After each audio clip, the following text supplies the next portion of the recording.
Okay.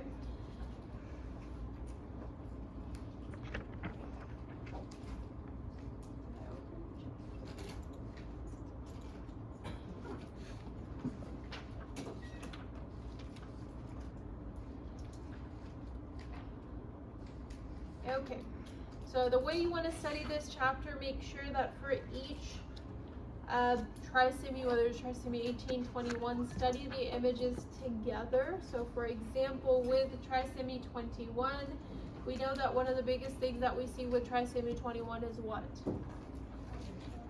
What was that? Absent nose. Good. Absent nasal bone. So if I give you an image with an absent nasal bone and like 3 other features, that absent nasal bone should link you to trisomy 21. Does that make sense? Remember that one image that puts it apart from the rest. I'll run through the images that are given here. So here, what do we think this is? There is an exact membrane covering this herniation. So what is it? Umbellocele. So this is an example of an umbellocele. They also had an absent 5th digit, so they've got 1, 2, 3, 4 fingers. When they looked at the heart, there is an echogenic foci. So there's this echogenic, bright echogenic foci present within the heart. The nuchal fold is thickened, meaning there is this thickening of skin behind the neck.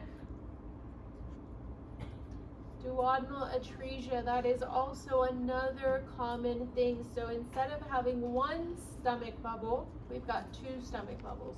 So here's one, and here's the second.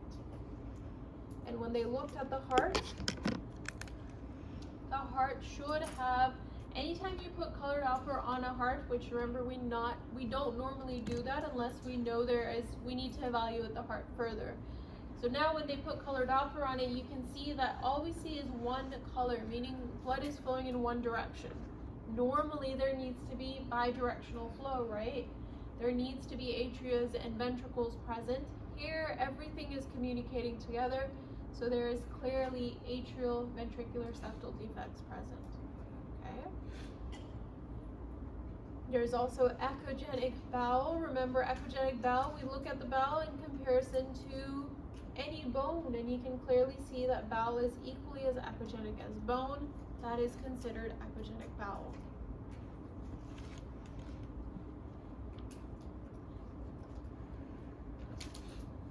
And finally, you can see that we don't have a nasal bone. So all together, things like echogenic bowel, echogenic foci in the heart defects, duodenal atresia, plus no nasal bone, that indicates trisomy 21. Yes, ma'am. Correct. You've got fluid that's starting to develop in the abdomen. You do have some sort of edema, even if you look in the extremities. There's lots going on with this.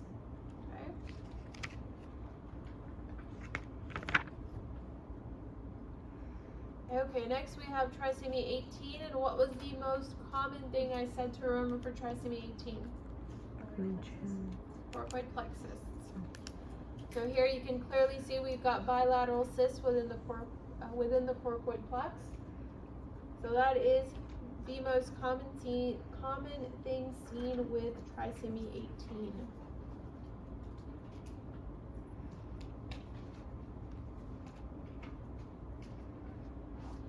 An image like this right here, remember that in a transverse view, your stomach and heart should never be seen in the same image.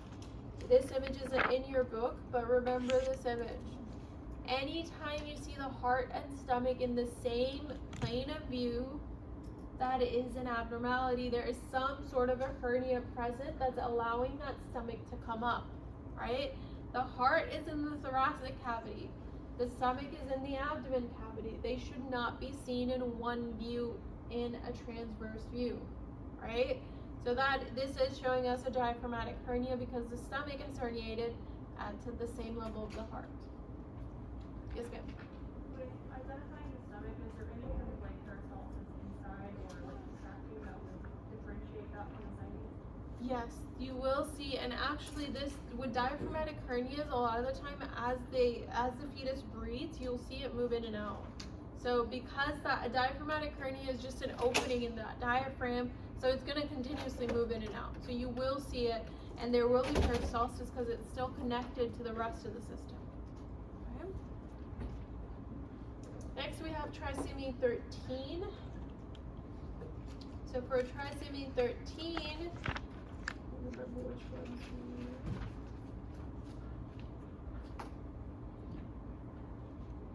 one of the biggest things for trisomy 13 was polydactyly. You've got multiple fingers. So if you look here, we've got 1, 2, 3, 4, 5, 6. So that is polydactyly.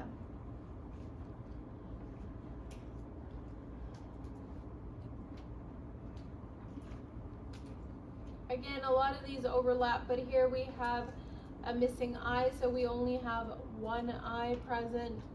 They also have an echogenic foci within the heart. That echogenic foci within the heart, there is a lot of overlap on it. It just indicates there is some sort of chromosomal abnormality.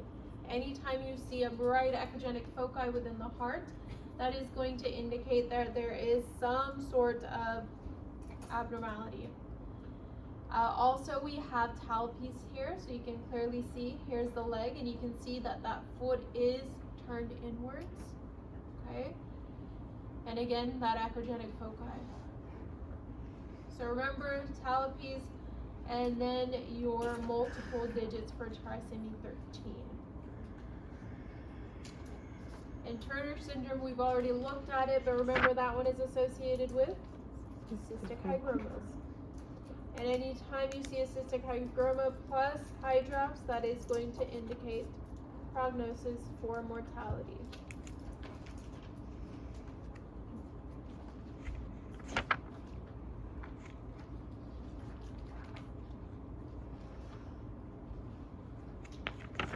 Okay, let's look at the next chapter.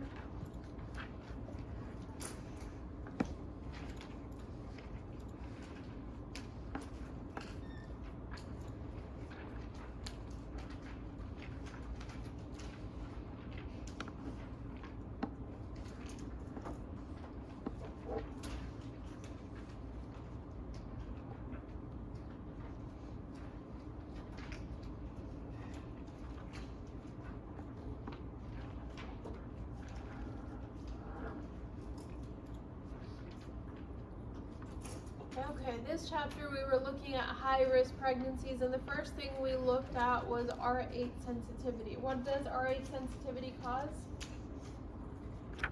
What do we see on ultrasound? Hydrops. So regardless of if that hydrops is being caused by R8 sensitivity or not, remember that we see hydrops with it as well. So with hydrops here, you can right off the bat see this is supposed to be the head, I believe. So here is the head, and here they are measuring the amount of edema. That is all soft tissue edema that is present. Here is the heart. You can see here's the lungs. On either side we have pleural effusion. We also have lots of edema present. So the soft tissue, here's the actual bone, but look at how far out the soft tissue goes. So here we've got pleural effusion plus edema as well.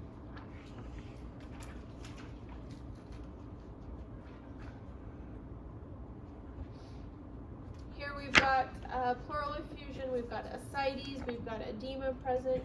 So just looking at different forms of hydrops. Remember, hydrops, whether it is immune or non-immune, hydrops on ultrasound looks the same. Okay. Here, what do we have? Polyhydramnios. You can see a beautiful third trimester profile. You got so much fluid around it that is probably going to be polyhydramnios.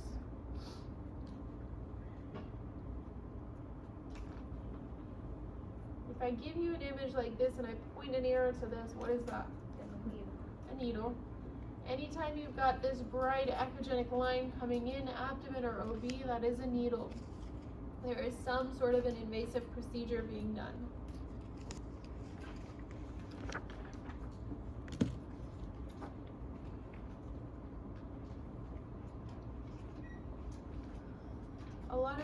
information in this chapter is review from the others, like you've got placenta previas and different abnormalities of the placenta.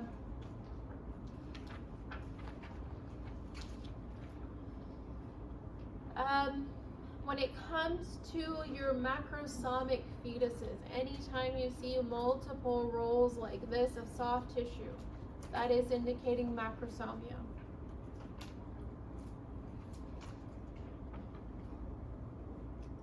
The only other thing for this chapter, extreme curvature within utero indicates there is fetal demise.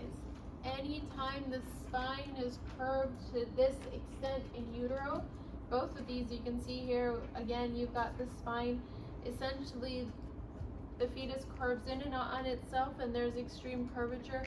That means that there is fetal demise. Yes, ma'am? Would that curvature be before or after the death? Probably after. So it's already deceased and then I guess just the body's Correct. process. After the heart stops, after their muscles and everything essentially stops movement, that spine just kind of curves in on itself.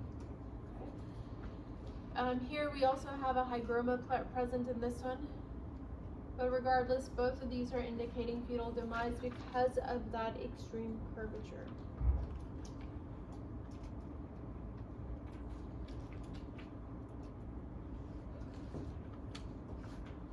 And that's going to be it for that chapter. Everything else in that chapter is review from other chapters.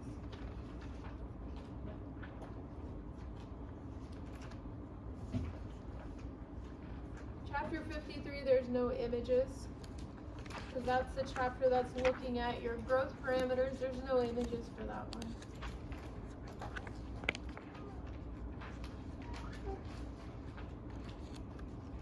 And then chapter 52 should be an easy one.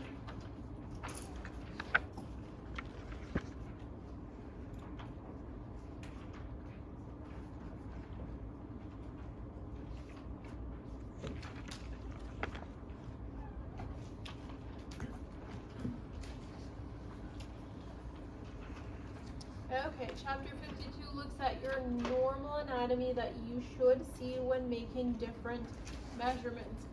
When we measure the head circumference and the biparietal diameter, what are some structures we should see? We should see the thalamus. What else should we see?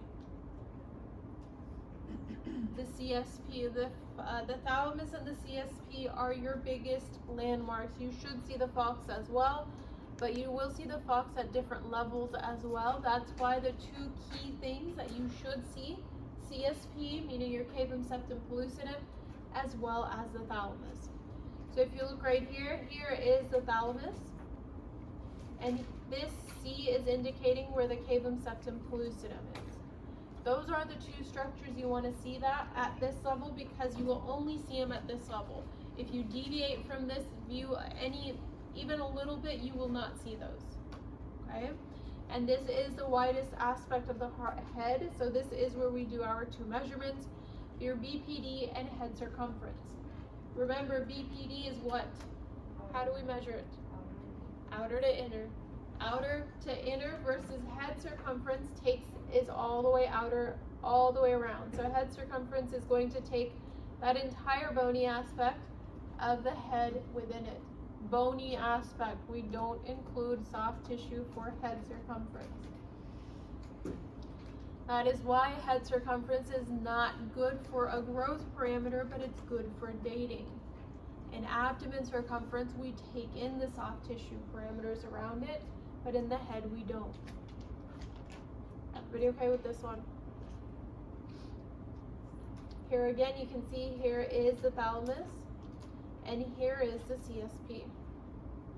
So here they're doing your outer to inner measurement. This is the BPD measurement.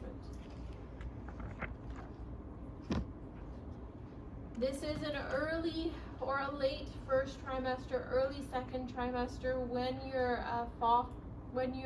thalamus and CSP haven't developed yet. A lot of the time, if you are required to make a head measurement, you want to get the coracoid plex as symmetrical as possible, and that is where you would do your head measurements. Here they're actually just measuring the coracoid plex. But if you do get a patient, let's say that's 15 weeks, you don't see a good thalamus or CSP, you see really good coracoid plex, the CSP is probably not even developed by then, so you want to get those coracoid plex as symmetrical as possible. Overall, the head needs to be symmetrical in order to do your measurements. Okay. Here again, they're showing you the exact same thing. Next, we look at abdomen circumference. For abdomen circumference, you want to see the stomach and the portal vein.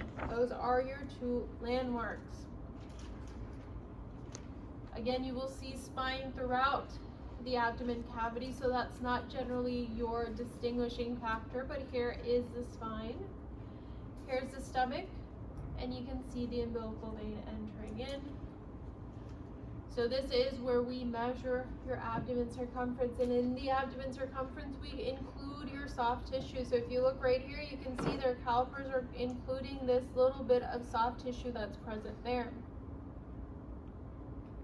So you place a caliper here, place it on the opposite side, open up the ellipse, and it should go all the way around. Next we have your femur length. Remember, we only do blunt end to blunt end measurements. And femur length is your most used long bone.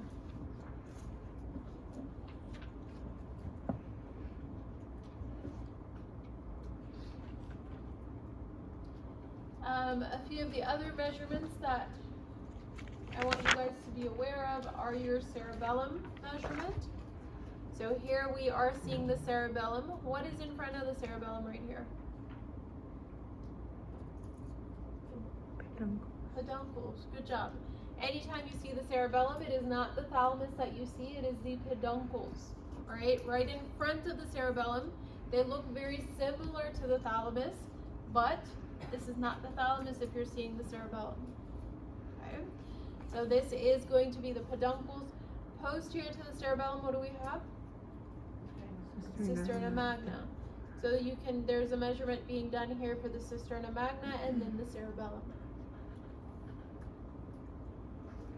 Everybody okay with that one?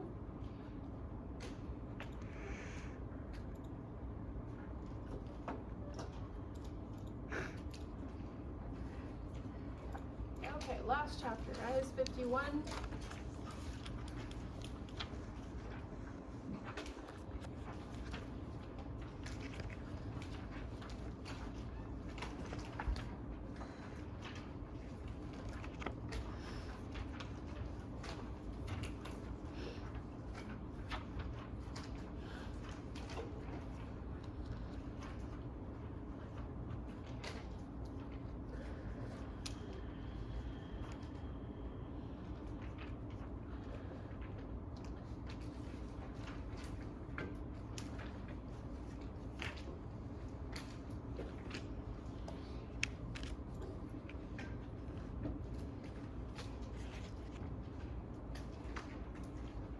Right off the bat, you should, for this chapter, be able to tell presentation. If we have head towards the fundus, that indicates a breech presentation. If we have head towards the cervical region, that means vertex, or what's another word for vertex? Cephalic. Everybody okay with that? Next, for your breech presentations, make sure you know the differences. You've got frank breech where the legs are extended right straight across the face. Complete breech means that the legs are crossed, and incomplete breech means that one or both of the feet are hanging within the pelvic inlet. Okay? So here is an example of frank breech, because if you look right here, it's telling you this is the fundus portion of the fundus portion of the uterus. Yes, clearly losing my train of thought, but you can see those legs are extended straight across. That is going to indicate your frank breech. Here is your complete breech. You can clearly see that the legs are crossed. So make sure you know those differences. With that first image, I'm having a hard time differentiating what So if you look right here, here's the bottom. So the bottom is closest to the cervix. Does that make sense? And then legs are extended straight across, meaning the head is over here. If the bottom is near the cervix, that means the head is towards the fundus. Okay? And these are bones. So here is leg, here's actual knee, and here's the other, this is the upper thighs going into the bottom.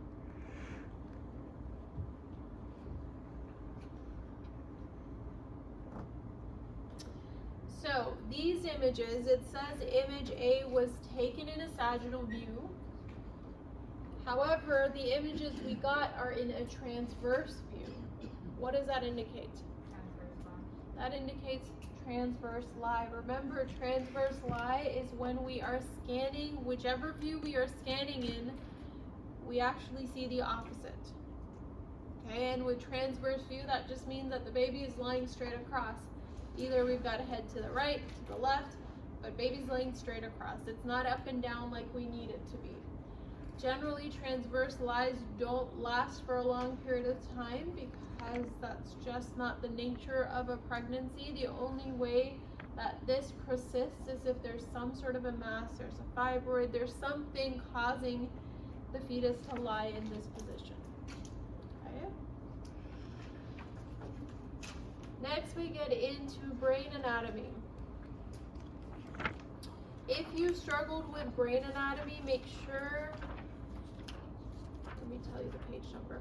On page 1257, that diagram there, 52-7, where it lays out the different structures at different levels. Those are all the structures I want you guys to know.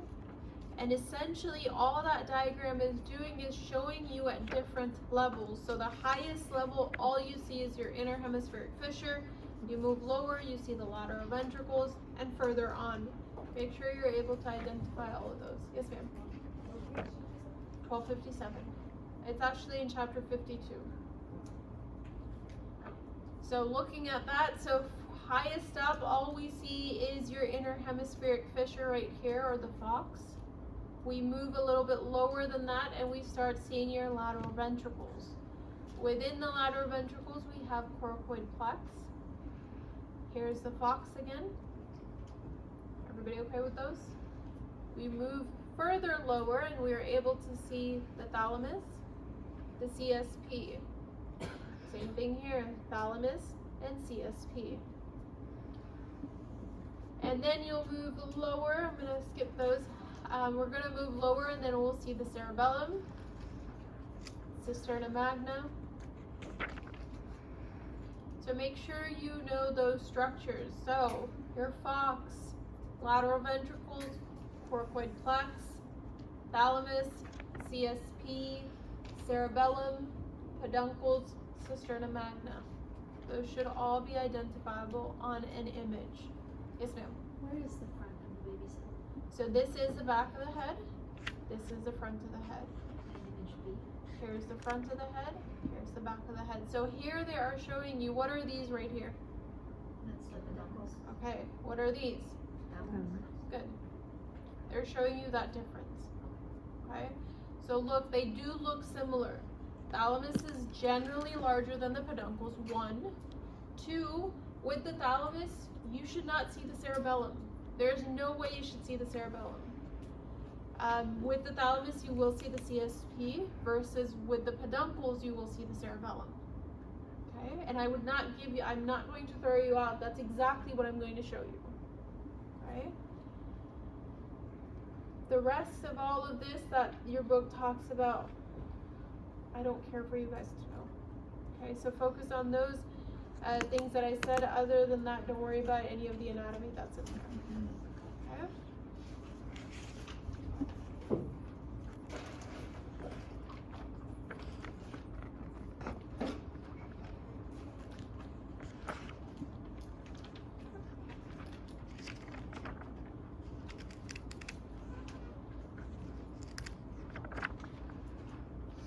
A lot of this chapter will at this point be reviewed because we've already gone through all of these images. Yeah, all of this we've already gone through, so that's all review. So when it comes to these bright echogenic lines coming off of the head, this is just hair that's floating around. Don't confuse it for pathology.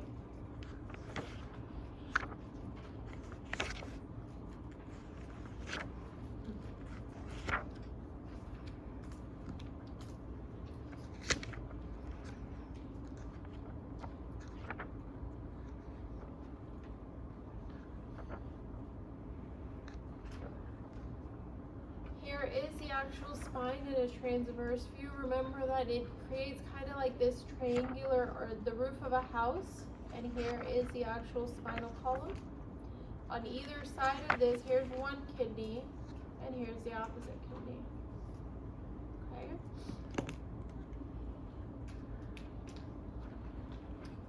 What is this hypoechoic structure going all the way across? What was that?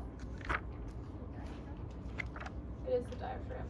So here's the diaphragm. Here's the heart. There's lungs and lungs. Is that what you said, Amanda? It is, but I thought it's not. Yeah, why? Just be confident in yourself. You know it. Okay. So again, heart is in the center. You've got lungs on either side. Below the diaphragm, you should see the stomach. You should see the liver. So that diaphragmatic hernia that we looked at earlier, that is just an abnormality somewhere in the diaphragm that's causing the stomach to come up. Okay. So here's a transverse view. You can see here's the heart. Here's the lungs on either side. Here's the aorta. Here's spine right here.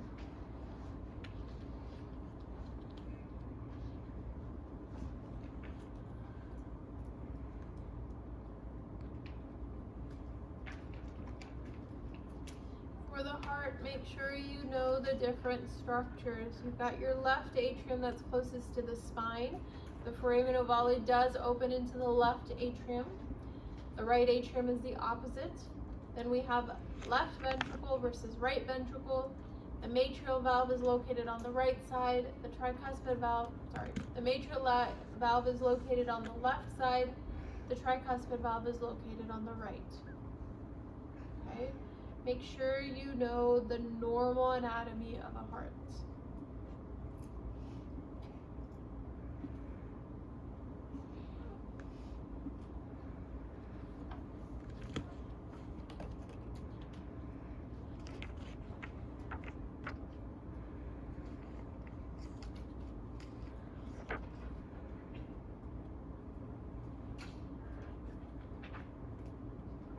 All the images in this chapter we've gone through in the other chapters.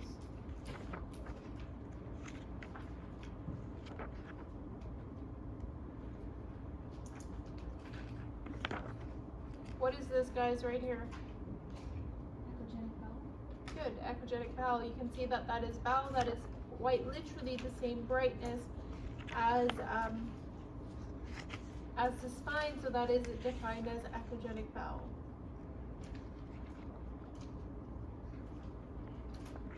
Here we're looking at bilateral kidneys. If you look transverse, you can see here's one kidney, here's the opposite kidney, and you can see that both of their pelvises are slightly dilated. Anybody remember the terminology for that?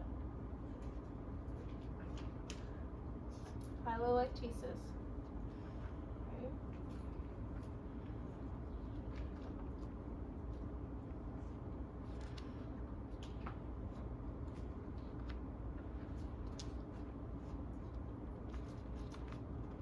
That's all the images here. There's absolutely, the only thing I don't think I've covered, when we looked at the umbilical cord, what's that jelly material around the cord? Wharton's jelly. So if you look right here, here's, what is this right here? The bigger vessel is what? The vein. We've got two smaller arteries. Wharton's jelly is all of that jelly material around it. And anytime the cord is enlarged, it's because that Wharton's jelly is significantly more. Okay? And that's pretty much it for all of the images for this.